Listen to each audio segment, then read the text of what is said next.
It's all comedy. In theory, we can laugh at what we want. It's important to give a quick nod to all the folks who brought comedy to movies during the silent film era. We have to speak up for these strong silent types because, quite frankly, they couldn't do it for themselves. Their conversations were all dialogue cards and shrugs.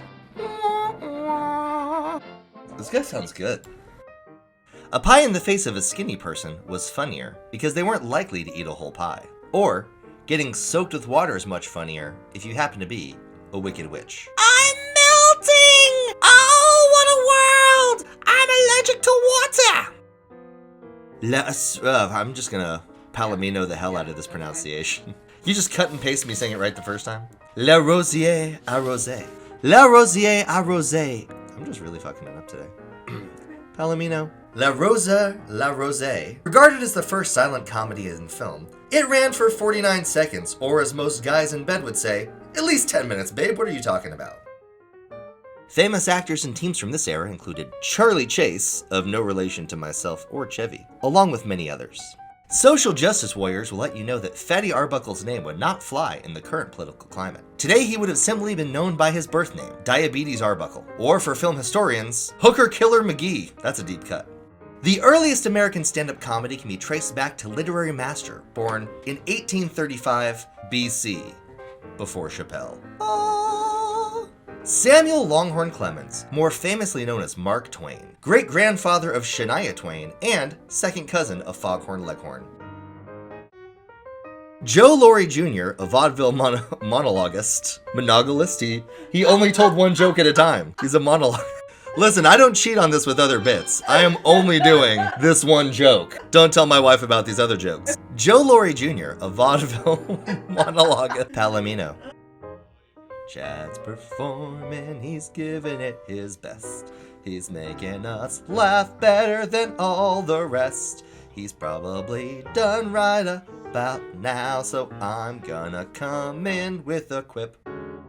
George Jessel, his most famous comedy skit was called Phone Call from Mama. This one-sided conversation style was perfected on stage by both Bob Newhart and Bill Cosby. Bill later took it a step further. Most would say he took it too far, and now he'll be rotting in a Pennsylvania State Penitentiary or a Penn State State Pen. Phil Silvers had roles in several movies, but he's best known as the star character of Master Sergeant Ernie Bilko's 1950 sitcom, The Phil Rivers Show. Phil Rivers was on The Phil Rivers Show? Sounds like typecasting to me.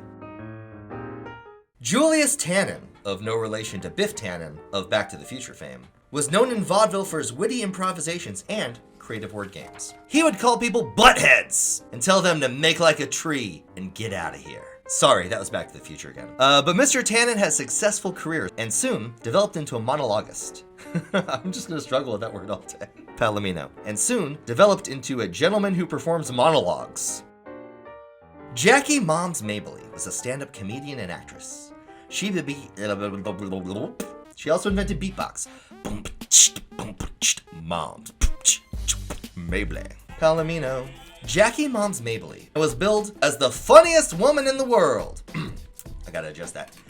This lady is the funniest motherfucker in the world. Jackie Moms Mabley, a stand-up comedian and actress. See, that wasn't even a complete sentence. Palomino. Later, she became known as Moms because she was indeed a mom to many of the other comedians on the circuit, making all of her partners in conceiving these babies motherfuckers. During the 1920s and 30s, she appeared as an androgynous character in loose-fitting clothing and recorded several of her early lesbian stand-up routines. Since then, being a lesbian has become a standard prerequisite for all female comedians. All of them. All of them. Mae West bucked the system by making comedy out of controversial mores. Okay, I just read that all wrong. Palomino. She bucked the system by making comedy out of conventional mores, and other Depression-era audiences admired her for it. Depression area. That whole area was suffering from a depression. Depressed. Yeah. Very depressed. Geographically, the circumference. Come France. That's where people ejaculate in Paris. Circle jerk. Circle jerk. You know, if it's only 3 people, it's a triangle jerk. That's acute. Or it's obtuse. Palomino. She was crowned the darling bad girl who had climbed the ladder of success wrong by wrong. So wrong by wrong, I get that. Jack Benny was an American entertainer. He was known for his comic timing and the ability to cause laughter with a pregnant pause, or a single expression. As well as... See, I was just wondering who got that pause pregnant. Who is fucking the spaces between these paragraphs? I mean, come on, wear italics. Do something. Such as his signature exasperated, well, and then he gave everybody COVID. Such as his signature exasperated, well. Jack also inspired the Elton John classic, Benny and the Jets. Well, Benny! Jack Benny said well. Marie Dressler was a successful actress and comedian in the vaudeville and comedy operas. In 1931, she won the Academy Award for Best Actress, and eventually got the right to vote, own land, and drive badly. Florence Mills was an American cabaret singer, dancer, and comedian, known for her effervescent stage presence, delicate voice, and winsome, wide-eyed beauty. She was billed as... Winsome? Well, I think like winsome. You winsome, you lose some. Delicate voice, and winsome? Winsome! I can't do it! Yes, you can. Yes, I can. They say we can't do it. Barack Obama said that people couldn't discuss Florence Mills on a podcast. Yes, we can. Yes, we can. Fanny Bryce was the original FB. Suck it, Facebook! Barbra Streisand starred as Bryce in the 1964 Broadway musical Funny Girl. So this is like a Barbra Streisand impression right here. Mm-hmm. This is like butter. That's all. That's my vocal frame of reference. Let the world know you as you are, not as you think you should be. Because sooner or later, if you're posing, you will forget the pose. And then, where are you? Like butter. Like butter. You're in the fridge with margarine. You're a margarine talent. You're marginal. You're made of fake butter. So I can't believe it's not talent.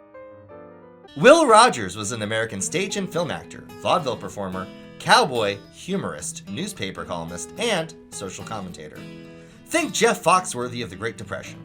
He brought Think Jeff Foxworthy of the Great Depression. He brought blue-collar comedy to the soup lines. If you're waiting in line in a Hooverville for a cup of used chewing tobacco juice, you might be a Depression-era redneck. His monologues on the news that day followed a similar routine every night. Well, what shall I talk about? I ain't got nothing funny to say, so all I know is what I read in the papers. Yes, this was so long ago that cowboys were considered Democrats, newspapers existed, and Southerners could read. Crazy times indeed. W.C. Fields, or as gangster rappers of his day would call him, West Side Cracker Fields, was an American comedian, actor, juggler, and writer. His character, I'm just fucking this one up all day. West Side Cracker Fields, it's just, West Side? Saltine from the South Side, when he attained international success as a silent juggler. Guys know we do not like a loud juggler, am I right? Girls will be like, oh, hey, I appreciate you juggling my balls in your mouth, but hey, calm down, honey. That's for all the feminists out there. I also don't think you know what feminist means. It's for the ladies. The ladies. And by ladies, I mean feminists.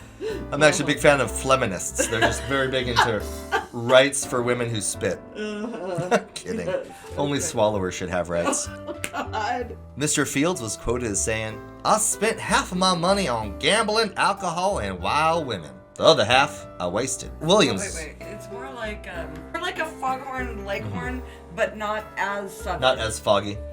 Or leghorn. Or leghorny. Leghorny. Bert Williams was one of the preeminent entertainers of the vaudeville era. Comedian See, I know Cantor's name. Palomino. Comedian Eddie Vedder said, Hey! Williams was a black guy on Broadway back in the day. That was rare, but it didn't care, cause he had talent to do shit his way. There were a bunch of stars at the time you've never heard of. I'll take that one from the top. Palomino. Were big stars at the time, but you've probably never heard of them. They include Leon, as mentioned earlier, hard to pronounce last name, Errol, and Trixie Fraganza. We had the solo bit about Trixie. I didn't read it, so I didn't learn how to pronounce Fraganza properly. To me, it sounds like a lesbian cheese. Another popular Palace feature was Doc George Rockwell, a fast-talking nut comic.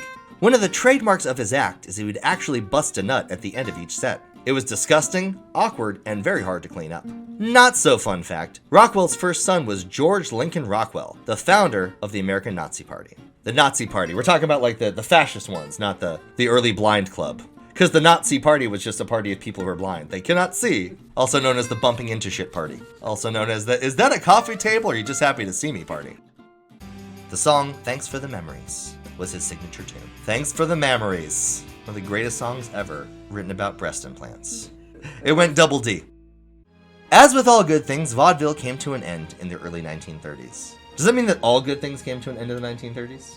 Okay, that's what I thought. All the good things. Flappers, flapping, the Depression. What killed the thriving business of vaudeville? Modern technology, of course, namely the radio. Radio killed the vaudeville show. Then Joe Rogan's podcast killed all my brain cells. It's all comedy in theory. We can laugh at what we want. It's all jokes, it's all good. It's all jokes, it's all good. Comedy, baby. Ha ha!